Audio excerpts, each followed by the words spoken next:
É muita falta de vergonha na cara mandar essa em pleno 2023.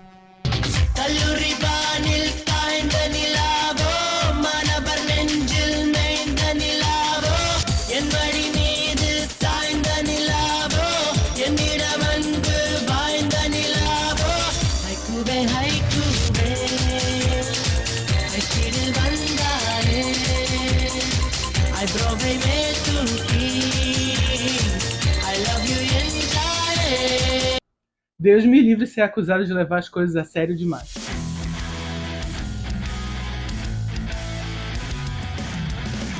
Festa do Pijama de hoje vai falar de Bahubali e o Início, um grande sucesso do cinema de ação e fantasia diretamente lá da terra de Shiva.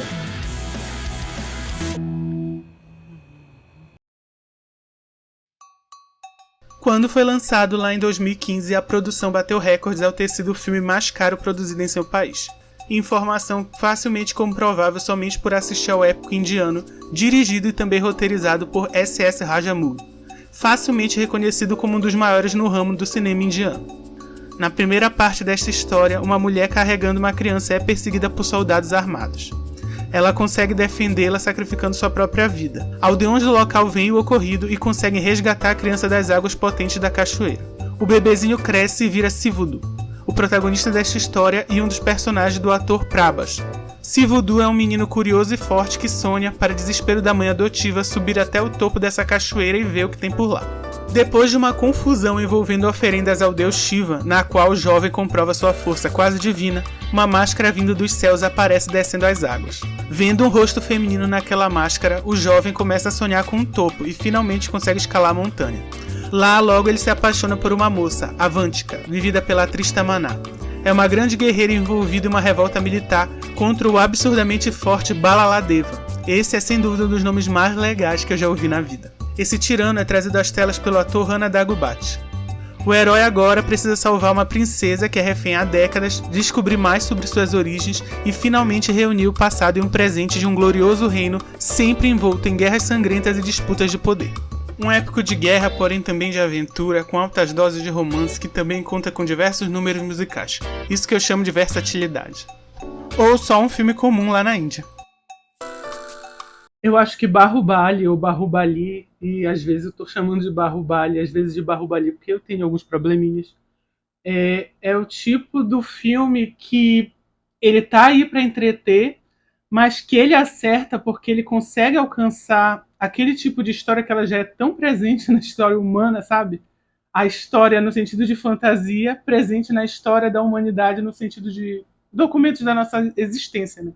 Então, quando você vê uma história como o Bahubali, você sempre vai lembrar de outras histórias que têm uma lógica parecida por trás. Você vai lembrar, por exemplo, de Rei Leão, você vai lembrar do livro do Hamlet, lá do Shakespeare, e das outras histórias que levaram a inspirar o Shakespeare e as histórias que foram inspiradas por ele.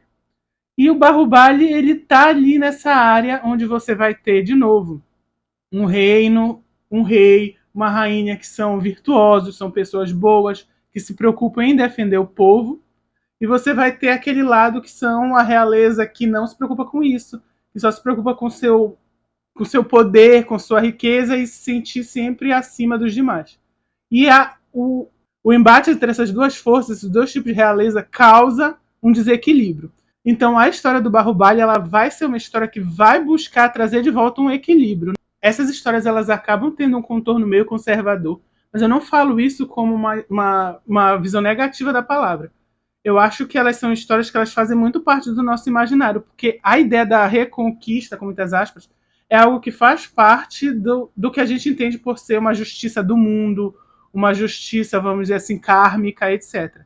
Aqui, o que vai diferenciar ele de outras histórias, como no caso do Rei Leão, Hamlet, e mais recentemente, posterior a Bahubali, o The Northman, né? O que ele vai trazer de diferente é o fato de que o Bahubali, ele não vai ter recordação da sua vida na realeza. Ele vai ser uma criança encontrada no lago, tal qual o Rivaldo, e ele não sabe que ele é filho de reis e rainhas. O que acontece é que ele vai então ser aquele cara que é o homem do povo, vamos dizer assim, super forte também, etc. e que vai aos poucos descobrindo a ascendência dele, e através dele estar descobrindo essa ascendência é quando ele vai vendo as injustiças que existem e o que ele pode fazer para remediar isso. Porque quando você pensa nele como personagem no início, ele acaba sendo aquele personagem que é muito puro, sabe? Ele é meio que o Goku do Dragon Ball. Ele, apesar de não ter sido criado em isolamento, ele é criado junto de uma vila, né? De pessoas que moram perto da cachoeira. Ele é bem, assim, mais puro que os outros, é mais bonzinho. Ao mesmo tempo, ele tem esses desejos de aventura que ele não sabe explicar exatamente de onde vem. Então tem toda uma trama por trás da lógica do Bahubali que deixa ele um pouco mais doce do que a gente está acostumado com esse tipo de heróis que vão reconquistar um reino que foi perdido, etc.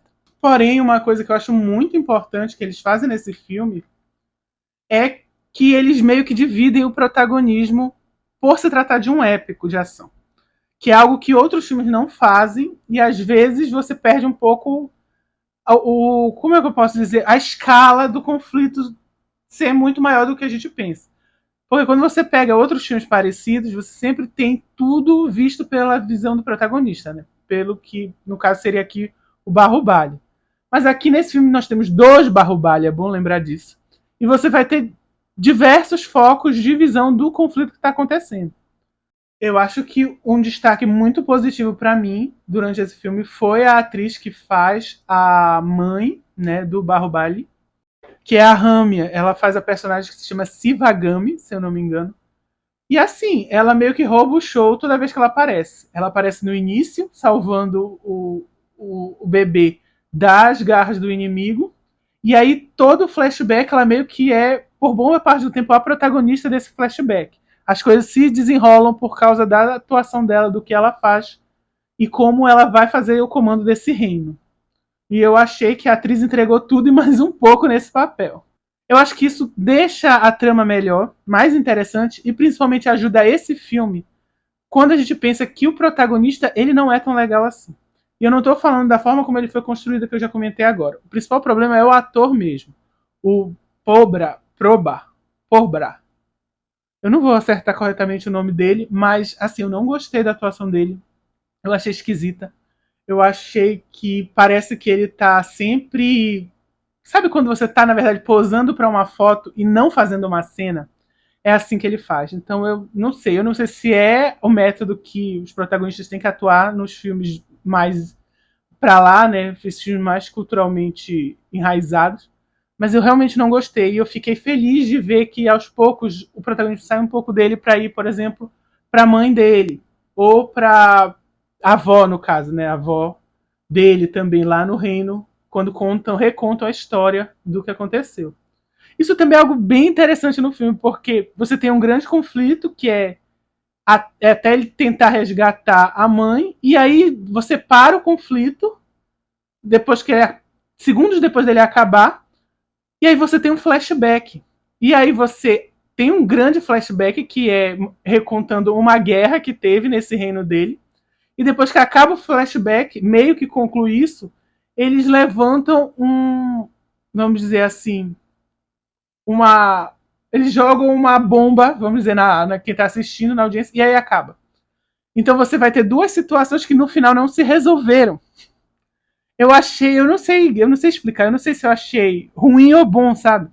Porque de uma forma é algo interessante porque você faz com que o que está acontecendo no presente não se resolva e se vá se resolver na sequência, mas ao mesmo tempo a loucura é que o que acontece no flashback você também só vai resolver na sequência. É só na sequência que a gente vai entender tudo do que acontece. Eu achei estranho. E me deixou com um pouco de preocupação, porque será que quando eu começar a assistir o Bahubali 2, ele vai começar com flashback? Provavelmente, né? É isso. Eu acho que, como todo bom filme indiano, tem muitas cenas de música, de dança.